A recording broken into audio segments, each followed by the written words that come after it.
हिंदू धर्म के संबंध में संभवतः बहुत कम हिंदू जानते होंगे। ज़्यादातर हिंदुओं को व्रत, त्यौहार, परंपरा आदि की ही जानकारी होती है। ऐसे में हर हिंदू को हिंदू धर्म के संबंध में सामान्य जानकारी पता होना चाहिए ताकि किसी भी प्रकार का कोई भ्रम न रहे। तो आइए दोस्तों, हम जानते हैं हिंदू धर्म की 12 जानकारियाँ जो सभी हिंदुओं को पता होना चाहिए। हमारे चैनल को सब्सक्राइब नहीं किया है तो सब्सक्राइब कर दें और लाइक करना न भूलें और बेल आइकन जरूर दबाएं। पहला है, हिंदू धर्म का एकमात्र धर्म ग्रंथ वेद है। वेद के 4 भाग हैं: ऋग्वेद, यजुर्वेद, सामवेद और अथर्ववेद।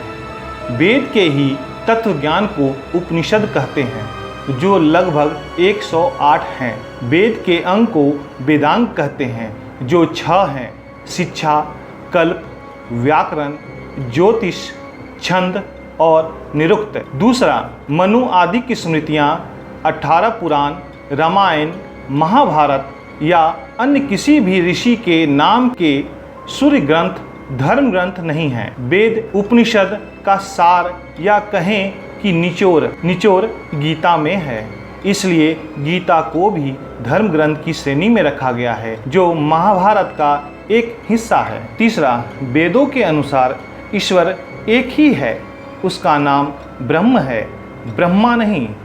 उसे ही हम परमेश्वर, परमात्मा, परमपिता, पर ब्रह्म आदि कहते हैं। वह निराकार, निर्विकार, अजन्मा, अप्रकट, अव्यक्त आदि और अनंत है। सभी देवी देवता, पितृ, ऋषि, मुनि, भगवान आदि उसी को ध्यान और उन्हीं का प्रार्थना करते हैं। चौथा, विद्वानों के अनुसार लगभग 90,000 वर्षों से हिंदू धर्म यानी सनातन धर्म निरंतर है।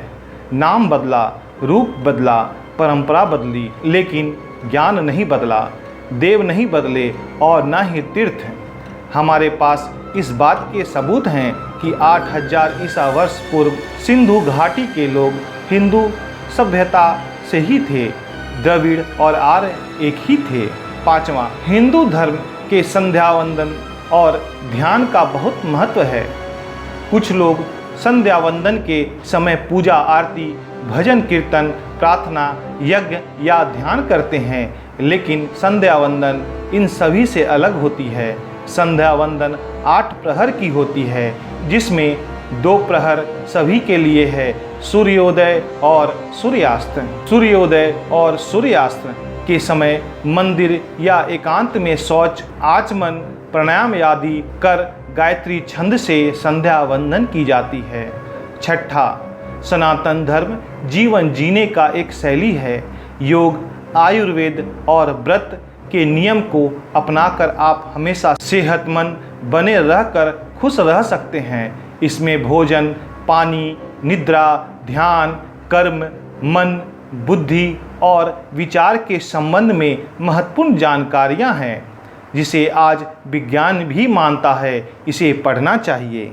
सातवां, वेदानुसार यज्ञ 5 प्रकार के होते हैं: ब्रह्म यज्ञ, देव यज्ञ, पितृयज्ञ, वैश्वदेव यज्ञ, अतिथि यज्ञ। ब्रह्म यज्ञ का अर्थ संध्या वंदन, स्वाध्याय तथा वेद पाठ करना। देव यज्ञ अर्थात सत्संग तथा अग्निहोत्री कर्म करना। पितृयज्ञ अर्थात पूर्वज, आचार्य और माता पिता में श्रद्धा रखते हुए श्राद्ध कर्म करना। वैश्वदेव यज्ञ अर्थात अग्नि, पशु और पक्षी को अन्न जल देना। अंत में अतिथि यज्ञ अर्थात अपंग, महिला, विद्यार्थी, सन्यासी, चिकित्सक और धर्म के रक्षकों की सेवा करना।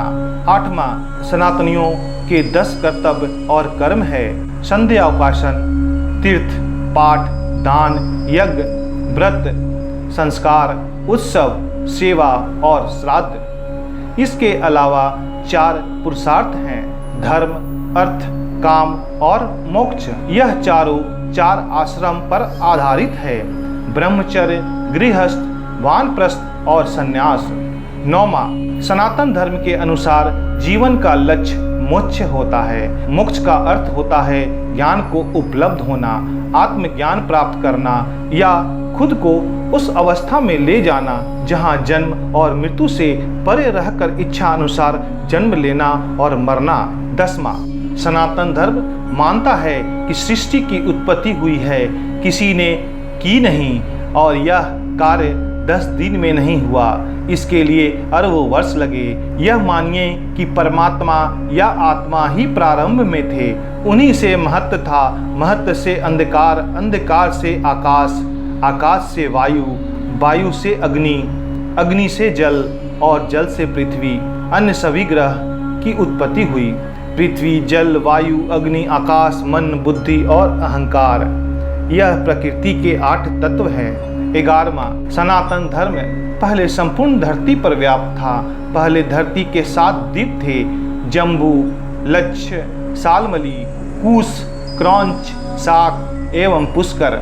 इसमें से जम्बू द्वीप सभी के बीचों बीच स्थित है। राजा प्रियव्रत संपूर्ण धरती के और राजा अग्निंग्र सिर्फ जम्बू द्वीप के राजा थे।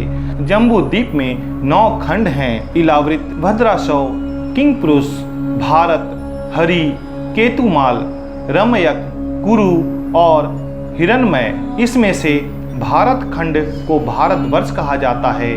भारत के 9 खंड है, इसमें इंद्रदीप, कशेरु, ताम्रपर्ण, गभिस्तमान, नागदीप, सौम्य, गंधर्व और वारुण तथा यह समुद्र से घिरा हुआ द्वीप उनमें 9वां है। भारतवर्ष के इतिहास को ही सनातन धर्म का इतिहास नहीं समझना चाहिए। 12वां, ईस्वी सदी के शुरुआत में जब अखंड भारत से अलग दुनिया के अन्य हिस्सों में लोग पढ़ना, लिखना और सभ्य होना सीख रहे थे, तो दूसरी ओर भारत में विक्रमादित्य, पाणिनि, चाणक्य जैसे विद्वान व्याकरण और अर्थशास्त्र की नई इमारत खड़ी कर रहे थे। इसके बाद आर्यभट्ट, बराहमिहिर जैसे विद्वान अंतरिक्ष की खाक छान रहे थे। वसुबंधु, धर्मपाल, सुविष्णु, असंग, धर्मकीर्ति, शांतारिक्षता, नागार्जुन, आर्यदेव, पद्मसंभव जैसे लोग उन विश्वविद्यालयों में पढ़ते थे जो सिर्फ भारत में ही थे। तक्षशिला, विक्रमशिला, नालंदा आदि उनके विश्वविद्यालयों में देश विदेश के लोग पढ़ने आते थे। दोस्तों, अगर हमारी वीडियो अच्छी लगी हो तो आप हमें सब्सक्राइब और लाइक ज़रूर करें और कमेंट ज़रूर दें। और धन्यवाद, नमस्कार।